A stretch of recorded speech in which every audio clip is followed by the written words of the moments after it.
नमस्कार दोस्तों, कहानियाँ जीवन की में आप सबका स्वागत है। जीवन की सबसे बड़ी कठिन घड़ी तब आती है जब इंसान भूख से बेहाल हो और पेट की आग बुझाने के लिए उसे चोरी जैसे अपराध की ओर कदम बढ़ाना पड़े।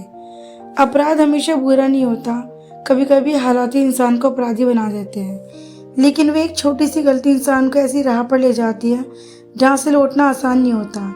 ये कहानी एक ऐसी लड़की की है जिसकी मासूमियत को भूख ने तोड़ा, गरीबी ने रौंदा और सत्य ने अपने खेल में मोहरा बना लिया। संध्या की धूप ढल रही थी। सड़क किनारे एक छोटी सी दुकान पर रोटियां बन रही थी।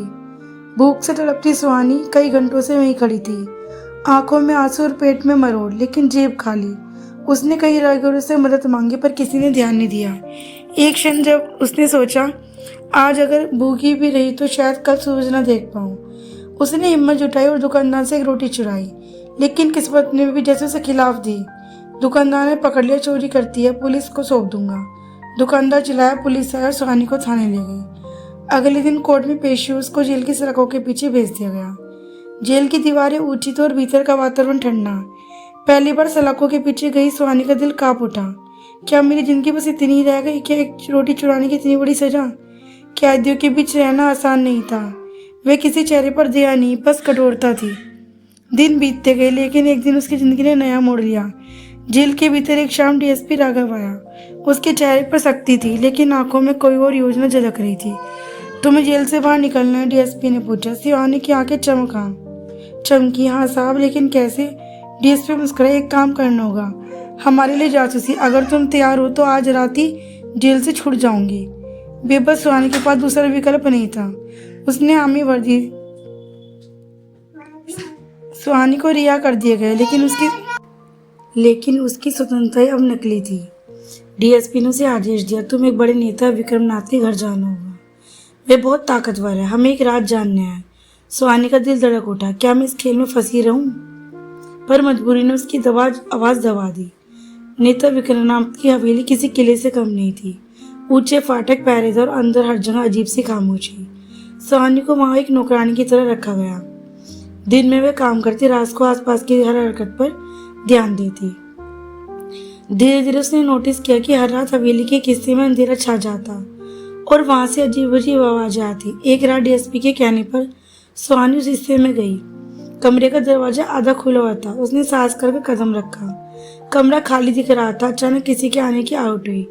घबराकर वह बिस्तर के नीचे छिप गई। उसके कानों में नेता की, विक्रमनाथ और कुछ अनजान लोगों की बातें गूंजी। समूह मिटा दो, कोई जिंदा न बचे। सुहानी का दिल तेजी से धड़क रहा था। तभी उसकी आंखें फटी की फटी रह गई। बिस्तर के नीचे से जागते उसने देखा, वहां 3 लड़कियां पड़ी थी, खून से लथपथ। सुहानी के होठ सन्नाटे से जकड़ गए। वे चीखना चाहती थी पर हिम्मत नहीं हुई। ये कैसा खेल है? ये कैसी राजनीति? उसकी आत्मा कांप उठी। अगली सुबह डीएसपी से मिली तो उसने सब बताया, पर डीएसपी ने ठंडी आवाज में कहा, तुम्हारा काम है सुनना और बताना, ज्यादा सवाल मत पूछो। तभी सुहानी समझ गई ये खेल कहीं बड़ा है। एक मोहरा बन चुकी थी। दिन गुजरते गए, हर रात नए नए रहस्य उसकी आंखों के सामने खुलते। हवेली में न जाने कितनी कुचली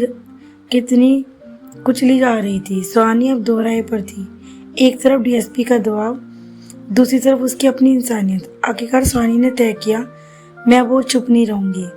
अगर मैंने इन लड़कियों की तरह खामोश रहना चुना तो ये सिलसिला कभी नहीं रुकेगा।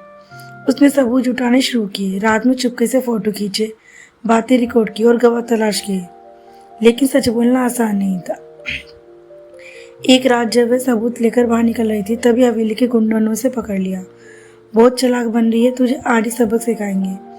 सुहानी को अंधेरे कमरे में बांध दिया गया। उसकी सांसें थम रही थी, लेकिन किस्मत को शायद उसकी मासी पर दया आ गई। उस रात एक नौकरानी जिसने भी सब कुछ देखा था उसने आजाद कर दिया।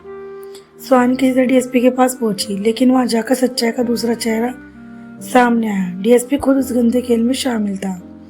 अब सुहानी के पास कोई सहारा नहीं था। सबूत उसके पास थे, लेकिन उसे पहुंचाना आसान नहीं था।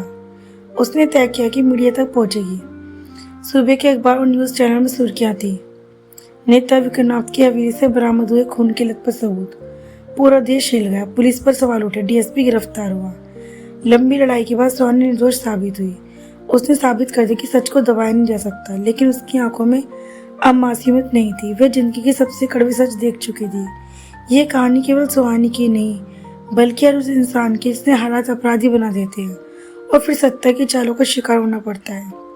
सुहानी ने हमें यही सिखाया कि भूख इंसान को मजबूर कर सकती है, लेकिन हिम्मत इंसान को जीत दिलाती है। दोस्तों, आज की कहानी आपको कैसी लगी कमेंट बॉक्स में जरूर बताइएगा। और आपको अच्छी लगी तो प्लीज़ वीडियो को लाइक और शेयर कीजिएगा, चैनल को सब्सक्राइब कीजिएगा।